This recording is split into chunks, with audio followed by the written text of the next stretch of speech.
Hey peeps, it's your girl Blessydgazadiva and welcome back to the Blessydgazadiva channel. And I know a lot of you have been waiting for the latest update on Vybz Kartel's case.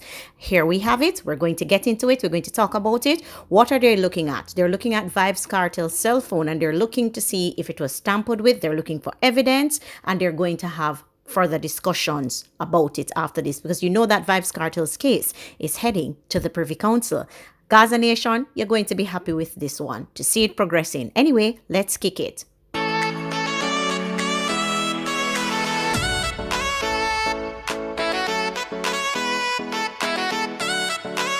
You're not like anyone else. You find the way you are. Did you do this all yourself? A smile ignites the room. Sending us up to the time, you know it's Kartel. Representing for Blessydgazadiva. The cellular phone of incarcerated dancehall artist DJ Vybz Kartel Palmer, which contained damning text and voice messages linking him to the murder of Clive Lizard Williams, is currently being analyzed by an expert for possible signs of tampering. The exhibit is among 4 evidential materials that the defense team had obtained permission from the Supreme Court to examine via court order received on May 13th. The order, which was made by Justice Leighton Pusey, gives the defense permission to not only analyze the cell phone, but a marked DVD containing a video of the DVD with voice notes and a compact disc. Vybz Kartel, along with fellow entertainers Sean Storm Campbell, Kaira Jones, and Andre St. John, was convicted for the August 16th, 2011 murder of Williams in Havendale, St. Andrew, but are seeking to have their life sentences overturned at the Privy Council. Attorney at law Isaac Buchanan, who is representing Palmer, said that the defense has always taken the position that there was significant tampering with the cell phone evidence. The items are to be made available to the defense examiner on condition that the items do not leave the island and that the examiner not tamper with or change the original exhibit or any material. The items are to be examined in the presence of an officer of the court and an expert from the Crown. The court also ordered that the items should be handled by an officer of the court and approved examiner. Kartel was ordered to serve 35 years before parole and St. John 30 years. The other 2 convicts were ordered to serve 20 years before being eligible for parole, but the accused each had 2 years shaved off their sentences following their appeal.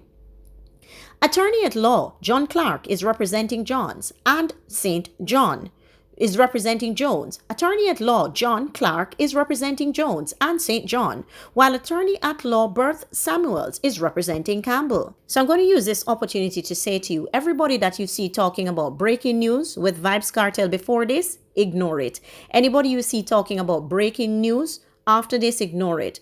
As an official statement from the Jamaica Gleaner, that is what you ought to be working with. So people, we're going to look into what has been said here and we're going to try and put our own, as usual, analysis to this. The phone was said to be lost at some time. Tell me now down below in the comment section if you guys ever heard that. If you've never heard it, I don't know which country you were living in, but I did hear that the phone was lost and I found it quite comical.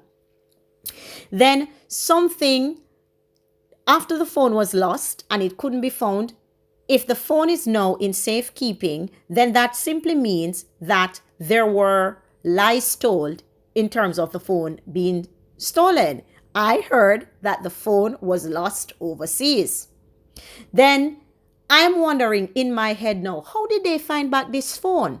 When did this phone resurface? Because as far as I'm concerned, this phone was lost. We have long maintained that the phone was tampered with. And we know for a fact, and it's not even us maintained, if you don't remember from Vybz Kartel's appeal, for those of you who don't recall, in the Jamaica Court of Appeals, there was evidence to suggest that Vybz Kartel's phone was tampered with. I have several videos on that, like a year or 2 ago, but for those of you who have never heard before the phones were tampered with.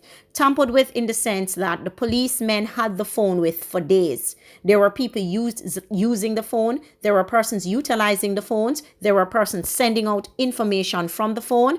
It was not in Vybz Kartel's possession.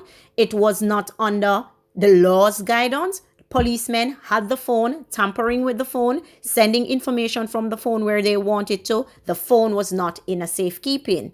Now, in any case, whether in Jamaica or across the world, when you have a case as serious of this nature that involves murder, at no point should that evidence be tampered with any at all. Now, a lot of people have automatically condemned Vybz Kartel already, but Vybz Kartel is not guilty until found guilty. When they find the body of Clive Blizzard Williams, we can have another conversation about this. But people, until such time, Vybz Kartel is innocent. Jamaica is a corrupt country. It is a corrupt country. This case is so high profile, and how on earth could a phone like that be left in the hands of the police? So we're going to move away from the phone now, and we're going to get back to the phone. But the other thing I want to touch on, which was of a big concern for me, the very fact that Vybz Kartel was not handed or issued any bail, the DPP and her crew, they know that that was unlawful. It was unlawful for Vybz Kartel to not be granted bail. And I'm going to show you why it's unlawful. How many pedophiles have you seen gotten bail?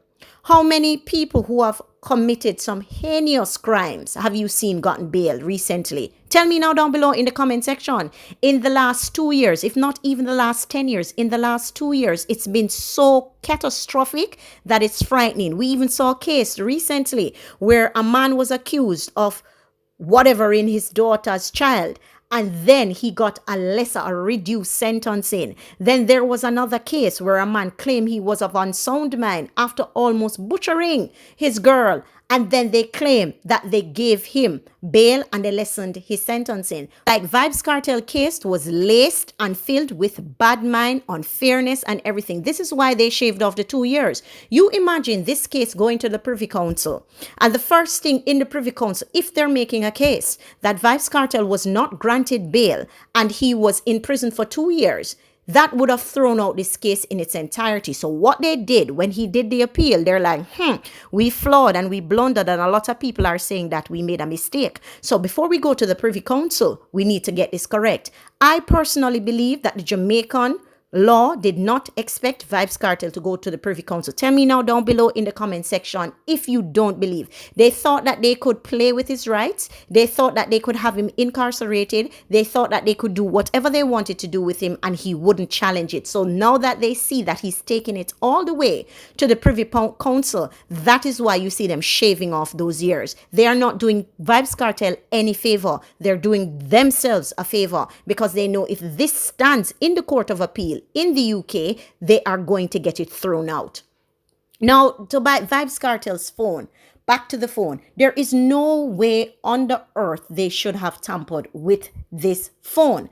I am curious. Just the other day, we saw a case where they said that they could not look at a magnitude of a case like the little Jasmine Dean's case. The little girl, she's blind, and the DPP says she has to throw out that case because she doesn't have enough evidence, and she has to throw out the case because the body was not found. Yet Vybz Kartel is incarcerated, not for 10, not for 15, not for 20, but for life, without a body being found. They tampered with his phone. They accuse him of being at a place where the crime was committed whilst he was in the hospital.